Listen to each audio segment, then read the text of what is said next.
My Govanen, welcome to the Tolkien Lore Channel. I'm the Tolkien Geek, and in this video I am responding to a Patreon request from Robert Kindling to discuss similarities between the Valar and the Greek Pantheon.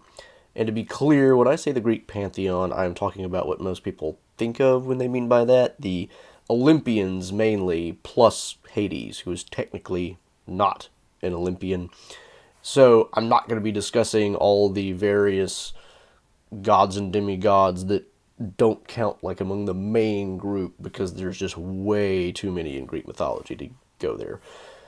So we're going to look at the similarities here, see what, if anything, might be inspiration for Tolkien's work in Greek mythology, but also some really significant differences. And there's plenty of them, but there are, some similarities that are interesting. So let's get started. And we might as well start at the top of the hierarchy, as it were. We have Manwe on the one hand, who is the elder king of Arda, and we have Zeus, who is the... if you had to pick one single Greek deity who was kind of the boss of everybody else, Zeus would be it. Technically speaking, in Greek mythology, Zeus is one of three kind of co-rulers of everything, because Zeus ends up with the sky, Poseidon ends up with the sea, and Hades ends up with the underworld, and they're kind of like ruling their own domains. But Zeus is kind of the biggest, baddest one of the bunch, and, if you had to pick one, it would be him. And he kind of matches up with Manwe neatly in the sense that both of them seem kind of sky-related. Zeus's big thing is lightning, obviously, whereas Manwe's is the wind. And those both seem kind of very sky-focused. But they're very different in a lot of ways. Manwe is very much let's just say his idea of being the god of the winds and that sort of thing makes him very associated with birds, which is not really a Zeus thing, but also he's called the Lord of the Breath of Arda, or that kind of thing. And if you look at this from a Christian point of view, breath and spirit are really the same thing, which kind of makes Manwe the Lord of the Spirit of Arda, which is interesting to think about when you think about the fact that Eru brings the world into existence by giving it the flame imperishable, which is very much Tolkien's analog to the Holy Spirit, or at least it seems very clear to me that that's what that is. So Manwe seems very connected to life in that way, whereas Zeus is, the god of lightning, which it doesn't really give life a lot. It mostly destroys stuff. Which is not to say that Zeus is just some destructive chaos god or anything like that, but it's a very different kind of connection. I mean, the seeming similarity that they're both very sky-related is a very surface-level look at them. It has to be said, though, that in Greek mythology, Zeus, and let me just give my disclaimer up front here, a lot of what I'm saying is coming from either memory of reading Greek myths a long time ago or refreshing myself recently with Wikipedia. So, I didn't have time to dive into a tome analyzing Greek mythology hugely. So, if I get anything wrong from a technical point of view, I apologize. But according to Wikipedia, at least, Zeus is also the god of law and order in Greek mythology, which sounds about right to me based on memory. Certainly he's, not against law and order. Like I said, he's not really a chaos god. So the fact that he's wielding lightning, which is a destructive thing, is, that's a thing, but it's not like he's just destroying stuff willy-nilly either. And in that connection, he is kind of similar to Manwe, because being the elder king and, trying to maintain order, that makes him kind of like a law and order type of figure as well. Although I don't know that I would call Manwe a god of law and order exactly. That is kind of his role, but it's not his specialty, as it were, in the way that you think of it like this. Where we get some pretty early distinctions is when we look at the spouses of Manwe and Zeus. And Manwe's spouse is Varda, who is really just the goddess of light and the stars in particular. Hera is more the goddess of mothers, family, childbearing. She protects women in childbearing, this kind of thing. So Hera, being the kind of the queen of Olympus, is kind of like a queen of queens, right? I mean, like, her role is quintessentially maternal and female. Varda is not so much that. Varda is interestingly paired with Manwe, if we think of Manwe in that sense of being the lord of the breath or the spirit of Arda. Varda is light, which, again, if you look at Christian theology, light is very much something associated with God, just like spirit and life is. So pairing them together from a Christian point of view makes a lot of sense. But Varda is not just some maternal queen figure. She is very much just kind of her own thing, who happens to be the spouse of the king. So it's kind of interesting that we get this really huge divergence, really kind of up front in a way. And, well, there's more aspects to that I'll get to later, because when I get through all of these individually, I'm going to look at kind of like the overall look at them and give an idea of how each group compares to the other in certain ways. So I'll leave that for later. But again, here we get an interesting look at, the way that Tolkien, in some ways, if you start at the top of the hierarchy, as it were, and work your way down, the first one looks kind of similar, but then you immediately get this radical difference. Now, in terms of hierarchy, the next one down might be Ulmo in, the Silmarillion terms. And Poseidon would be a nice, comparison to Ulmo. And this is where we get really the strongest comparison, because they're both basically the Lord of the Waters. Ulmo is certainly very water-focused, and it goes from oceans to lakes to rivers to everything. It's just all the water. Clouds, even. Poseidon is not so much that, but it's basically the same, because he's still, the king of the seas. I'm not sure how much that really affects in things like the rivers and whatnot, and I definitely don't think it has anything to do with the clouds.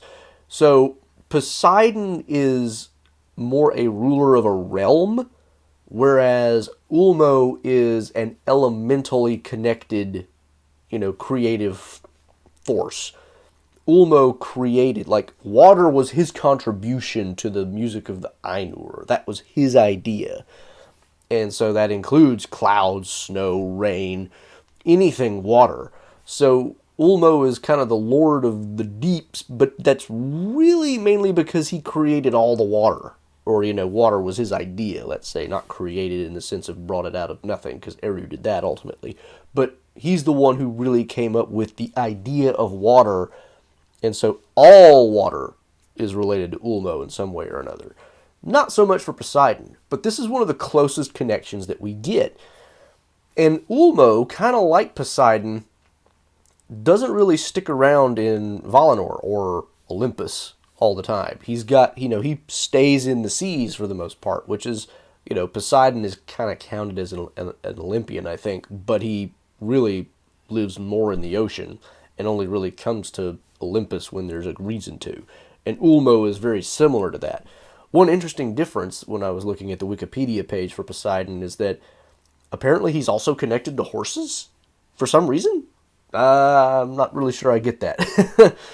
Greek mythology, of course, is it's not as systematic as we might tend to think of it in modern times. It's not like Greek mythology is a systematic theology of, how each element is controlled by some god. There's a lot of weird different connections because it kind of all grew up bottom up and kind of coalesced. It's not like it started as just this one thing that somebody was like, well, let's think about how, all these different things are connected to particular gods, and somebody was just like, water and horses.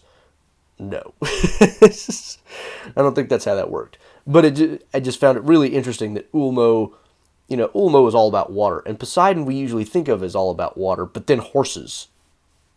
Okay, sure, fine. Moving on. Now, in terms of the Greek mythology, of course, I've already talked about Zeus and Poseidon, and then the third of the triad is Hades. Hades rules the underworld. And in that connection, he seems a lot like Mondos, who is, the Lord of the Halls of the Dead. And that's really where the similarity ends. Hades really doesn't have anything else going for him. I mean, that's basically his job. He rules the underworld. He doesn't really let anybody out, and he doesn't, do much else but keep people there. Mondos is much more than just the guy who runs the place where dead people go. He is also a kind of a final judge and arbiter, but he's also the guy who knows everything. Not quite everything, because in the Silmarillion it tells us that he knows everything that has happened, he remembers everything, and he knows everything that will happen except the things that are still in the freedom of Iluvatar. So he knows basically everything. We don't get the idea that Hades is quite like that. But there is in Greek mythology something that's kind of similar, because we have the fates, the three fates. Clotho, I forget the names of all three of them. One of them is Clotho and Lachesis, and I can't remember the third one. But they kind of determine like the lifespan of people. They have these threads, and the thread gets, cut at some point when that's, the end of that person's life. If you've seen the Disney movie Hercules, you get a little bit of this, and in that movie at least they are associated with Hades at least a little bit. So we have some of that kind of dynamic going on, and you could connect that a little bit with Mondos in some weird way, but it's really more connected with Virae, and I'll get to her in a minute. But Mondos is also the doomsman of the Valar. He pronounces judgments, but he does it only at the say-so of Manwe. Manwe, will basically say, Mondos, we need a judgment, and Mondos will give the judgment, which is kind of interesting. It makes sense in a way that the guy who presides over what you might call the final fate of, all incarnate beings, well, not all incarnate beings, because that would include animals, but at least, like humans, elves, that sort of thing. It makes a certain amount of sense that he also is the one who gets to pronounce all the judgments, even though it's not necessarily always connected with people dying. It has a certain fittingness to it. But again, this is kind of different from Hades, who's just literally the guy who runs the place where the dead people are. One interesting connection also between Mondos and Hades, which is nothing to do so much with who they are, but just a story that kind of fits with both of them. The Beren and Luthien story is interesting because when Luthien comes to the halls of Mondos, she sings this beautiful song which moves even Mondos to pity, who never gets moved to pity. Orpheus, when he comes looking for his deceased in Hades, also sings a really nice song and moves, and I think it's not so much Hades, but Persephone to pity, and she moves Hades to release Orpheus's love. So it's different in the sense that, one of them it's the man going in, and the other one it's the woman who gets. But the point is, they both have this story of, the one person who kind of made a crack in the blank facade, so to speak, of, nope, we're just doing our job here.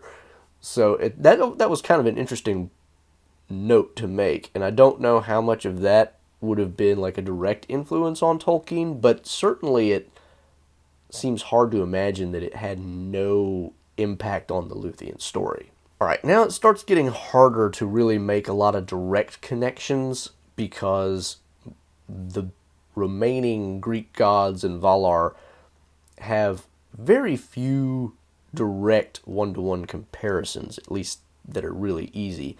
There is, Yavanna, who is kind of the person in the Silmarillion who is connected with growing things that aren't animals, plants and trees and all that kind of stuff.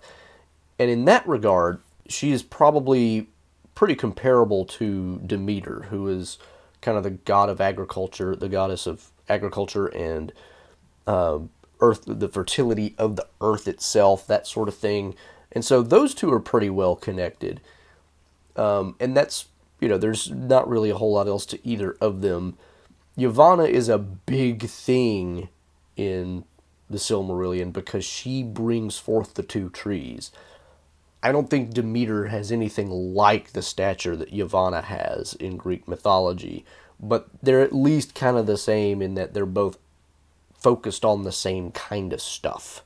But after that, we really don't get a whole lot of direct one-to-one comparisons, and you'll see what I mean.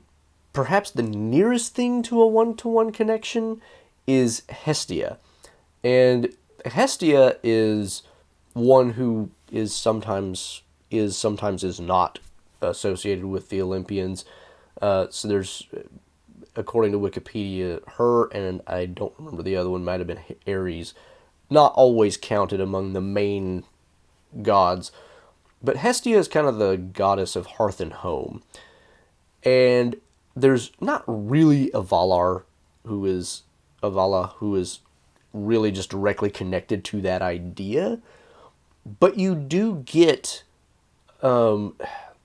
Este, who is kind of like that, because her main thing is rest, recovery, healing, that sort of thing, although there's connections with other Greek gods in some of those.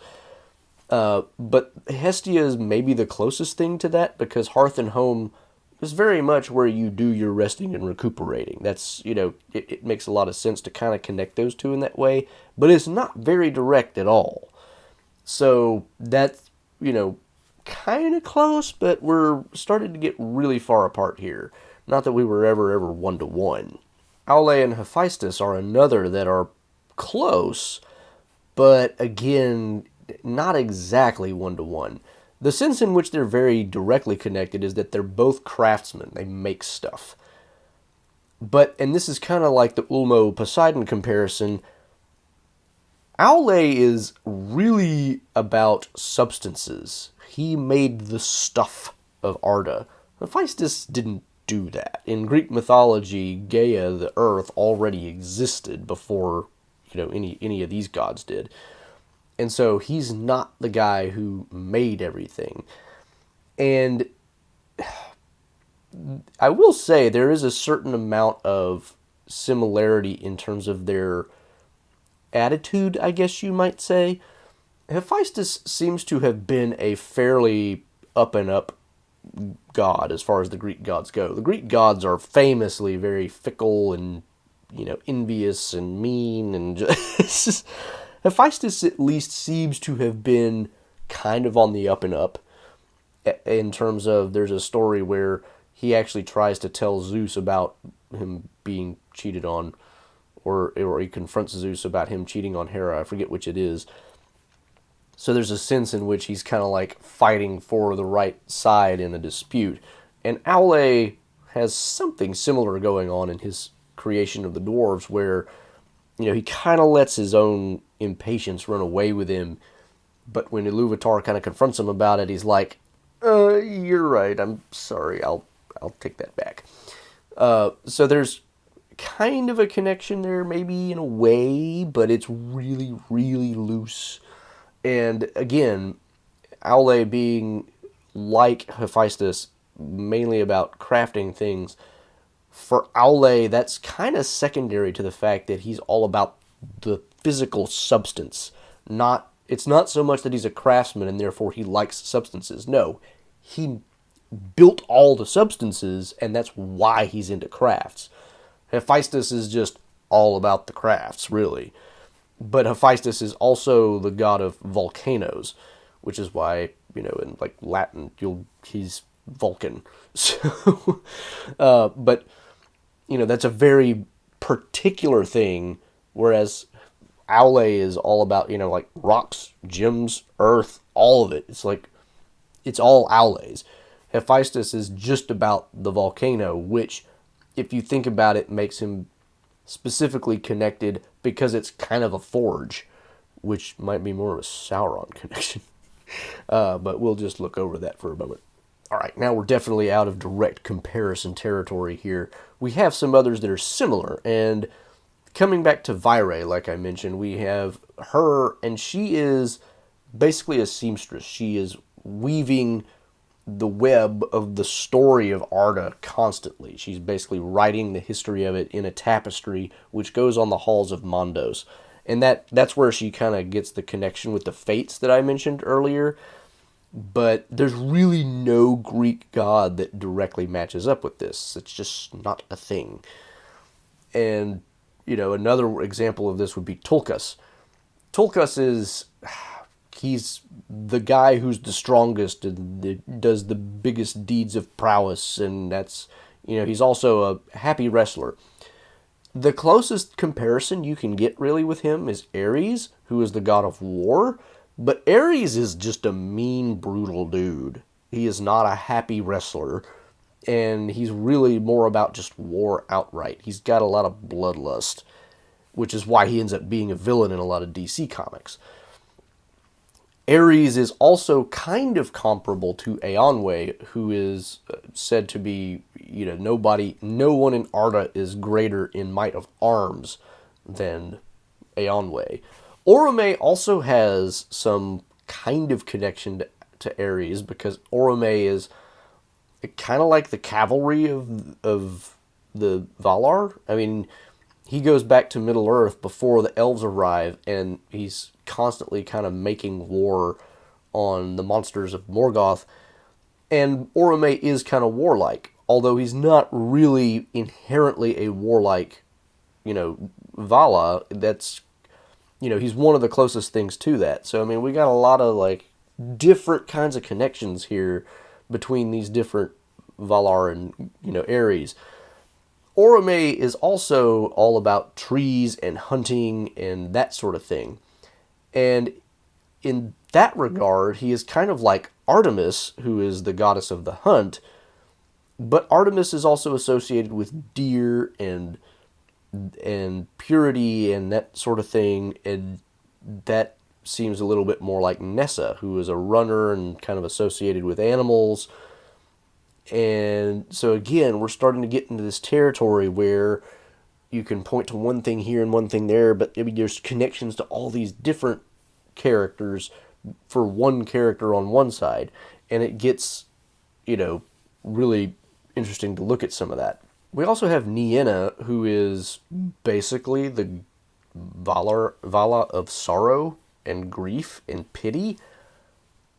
And that's just not a thing in the Greek pantheon, which you can kind of understand, right? I mean, the Greek pantheon is mostly about either elemental things like lightning and water, or it's about something that is just very important in life, like, again, growing crops or war making, which is just a part of your life if you live in the ancient world. All this kind of stuff. You can see why the Greeks wouldn't necessarily think to themselves, you know what, we need a god who cries. So that's really not a thing. Tolkien's doing this, I think, more out of that, again, Christian background, where sorrow and the aspects of sorrow that kind of play into the world makes a lot more sense from that Christian point of view, because the fall creates a lot of sorrowful stuff which God has to come in and fix. That's not how the Greeks view the world. So it makes sense that they're not going to have that kind of thing going on. We also have Vana, who is really just associated with flowers and birds. And in that sense, she, the flowers, you could kind of connect her with Demeter a little bit, but Demeter is more about food growing and that kind of thing. And there's really just not a direct connection, I don't think, for Vana. Vana seems to be more about just kind of the beauty of nature in a lot of ways, but not, anything really in particular. It's also interesting that Vana is associated with birds and flowers when birds are also kind of Manwe's thing, especially eagles, but birds in general. So kind of interesting that they have an overlap, but she doesn't really have much of an overlap with the Greek pantheon. Lorien is associated with dreams and visions.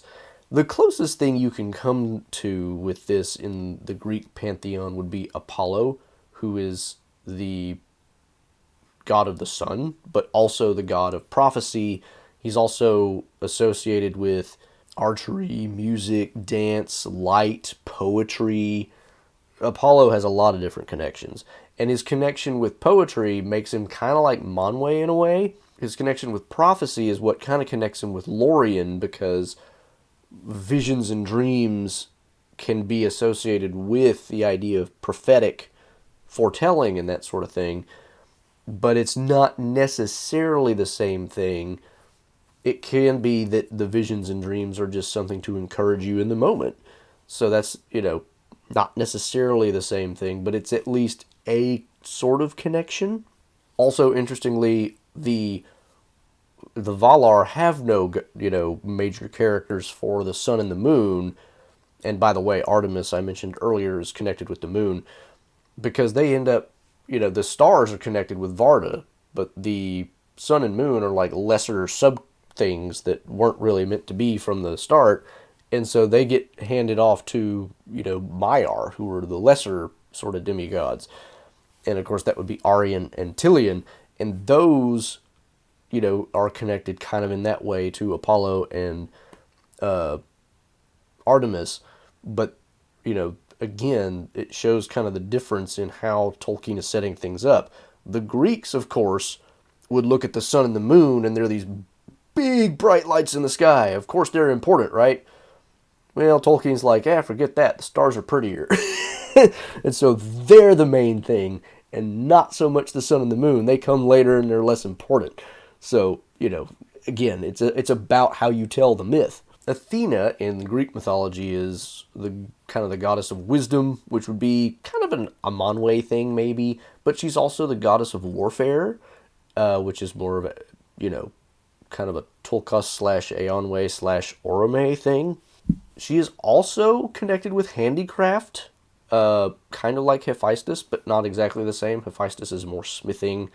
I think Athena is a little less focused than that. Artemis I've already talked about, but she is also connected with, I think I mentioned purity earlier, specifically chastity, which makes her kind of the opposite of Aphrodite, who is the goddess of love and passion and things that come with that. And there's really nothing like that in the Valar.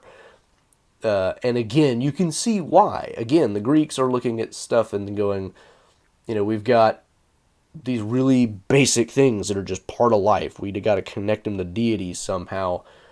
And yes, love and reproduction is part of life, but it's not, Tolkien kind of puts all that in the realm of Eru Ilúvatar, because Eru is the one who makes man, and he's the one who gives life. None of the Valar are associated with life per se, because that's really uniquely Eru's thing. But the Greeks don't have a, single monotheistic god who's above everything else, and so they've got to come up with their own, one of the Pantheon who kind of handles that aspect of things. Hermes is one of the more interesting ones. He's the god who is kind of the messenger of the gods, but he's also connected with thieves, orators. He is connected with travelers and merchants.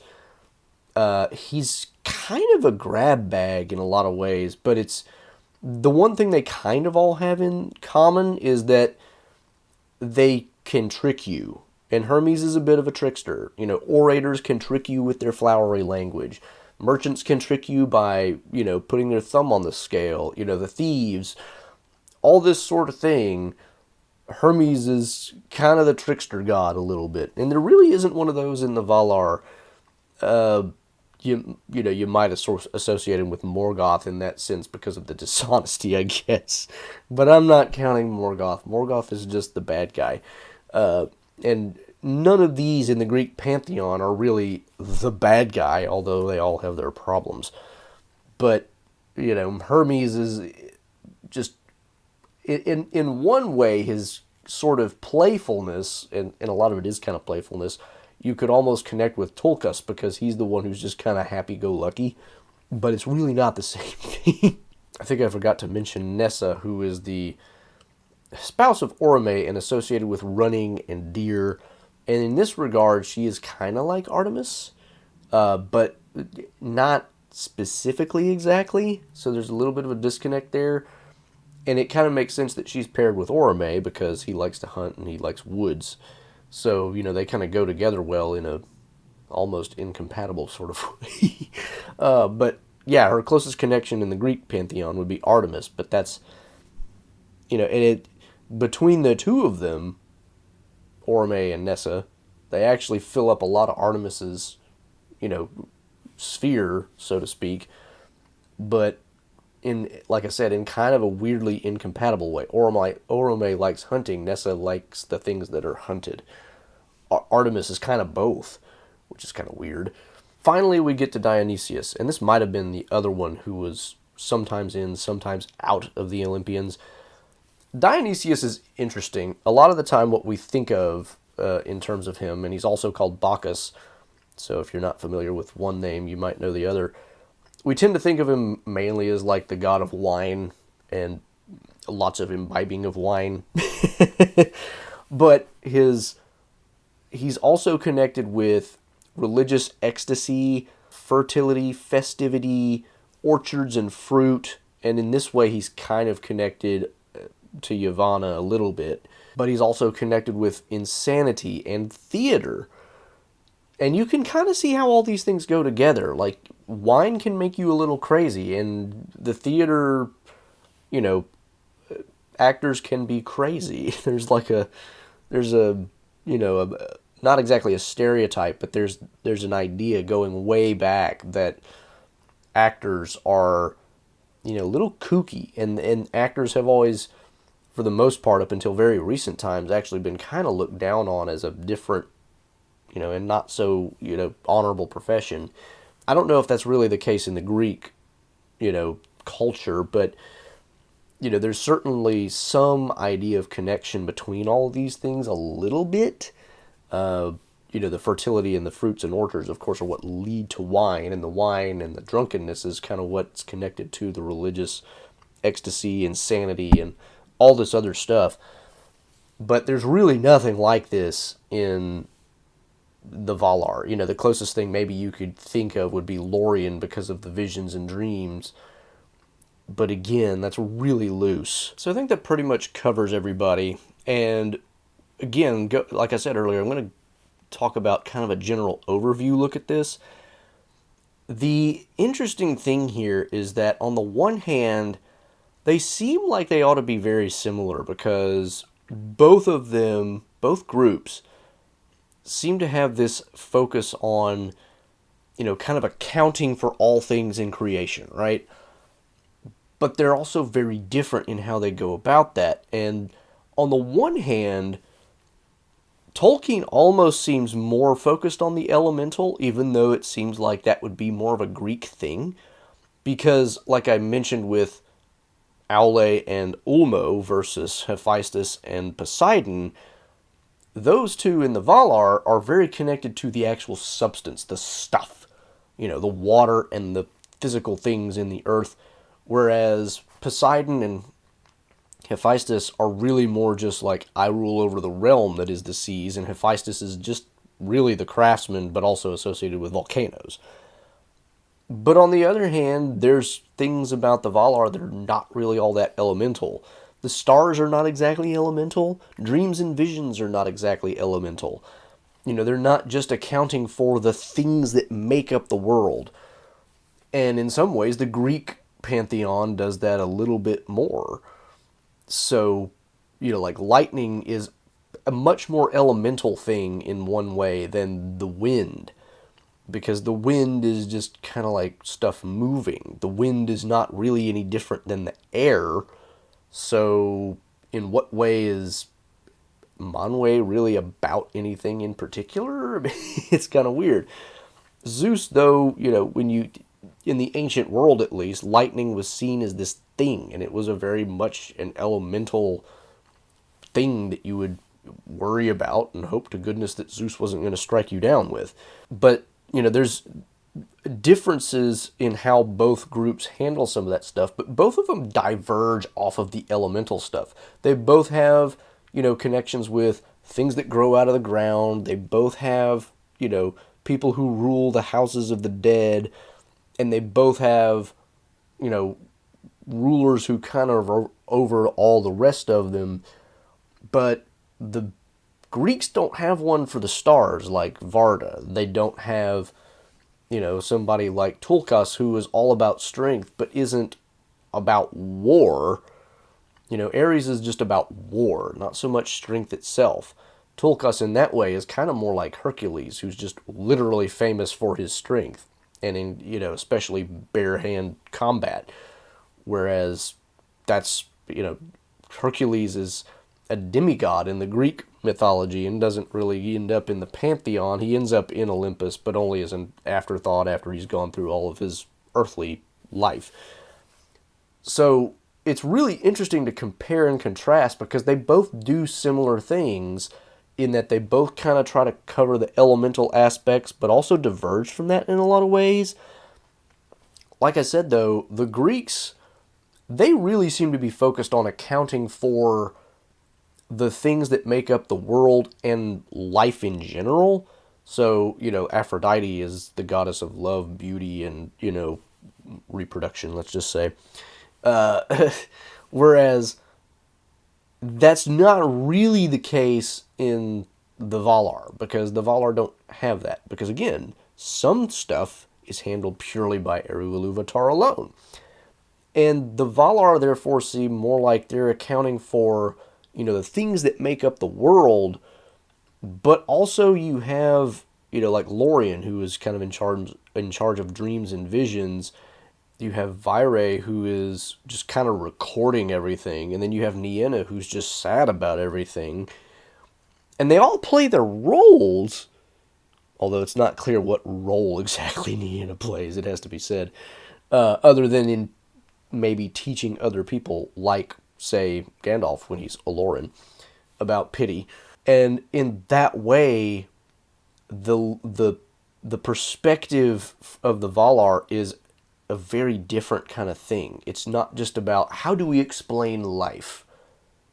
Well, not quite. The Valar are seemingly more about, how can we say that these people are connected with the things in the world, but also what role do they play in human or elvish moral development, maybe? Because really that's kind of what Nienna is all about. Mondos even is in some ways about that, because with the elves at least, Mondos kind of has to decide how long you're going to stay here. Hades doesn't really make those kinds of decisions. Once you're in, and you're not getting out. That's just the way that works. So it's a very different kind of thing there. And there's really no connection in the Greek pantheon to this idea of morality. Zeus has the law and order aspect of it, but law and order can be imposed without it being particularly moral. Whereas you get the very distinct sense with the Valar that, there is a right way to go about things, not just an orderly way to go about things. The Greek gods, also, like I mentioned before, about one or two of them, they seem to have this kind of scattershot stuff, like Poseidon being associated with horses, because it wasn't, like I said, a systematic theology. Tolkien is coming up with all this stuff off of his own imagination, and so he can kind of impose from the beginning a more orderly, set of this is what this character is associated with, this is what this character is associated with. Whereas the Greeks, they have kind of a hodgepodge, because all of their theology, if we want to call it that, it didn't really come from like one source, like say the Bible. It was very much like a ground up type of thing that all got amalgamated. And so it's a very different kind of thing from that perspective too. But we can see how both, in some ways, do a lot of the same stuff. You know, we got to account for the physical things in the earth. We've got to account for phenomena like lightning. We've got to account for, you know, phenomena like religious ecstasy, which is, you know, something like that occurs in the world, whether you believe it's real or not.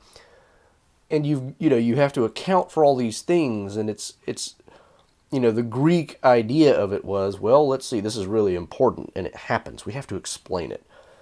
Tolkien's, because he's working from kind of first principles and working down, and he has a more monotheistic thing going on in the Silmarillion, is more worried about, I'm going to set up this pantheon, as it were, and it's going to be kind of like this Greek pantheon, but it's going to be a lot more focused, and it's going to be about what I want it to be about. So, yeah, Tolkien was clearly influenced by things like the Greek pantheon and probably the Norse pantheon and some others maybe as well. But clearly he took it his own direction, and it's obvious that he was influenced in some ways by those, but he's doing a very different kind of thing. So, there's a lot of connections, a lot of differences, a lot of similarities. You could pick out a lot of different things, but I don't want to belabor the video anymore at this point. It's pretty long already, so I'll just call it here. And if anybody else wants to throw in their own 2 cents about what's interesting about connections, differences, all that kind of stuff, throw them in the comments below. Again, this was in response to a request by Patreon patron Robert Kindling, so thank him for the video idea if you found this interesting. And if you did, please do give it a thumbs up, share it around. Follow me on any of my various platforms. Links are in the description below. If you're on YouTube, make sure you click the bell icon if you subscribe to make sure you don't miss any notifications. Follow me on the platform formerly known as Twitter to get regular Tolkien-related trivia questions, and check the description for support and social links as well. Until the next time, I'm the Tolkien Geek, signing out for the Tolkien Lore channel. Namarie. Thanks to all my channel supporters, especially Paul Leone, Nathan Dufour, and Robert Kindling.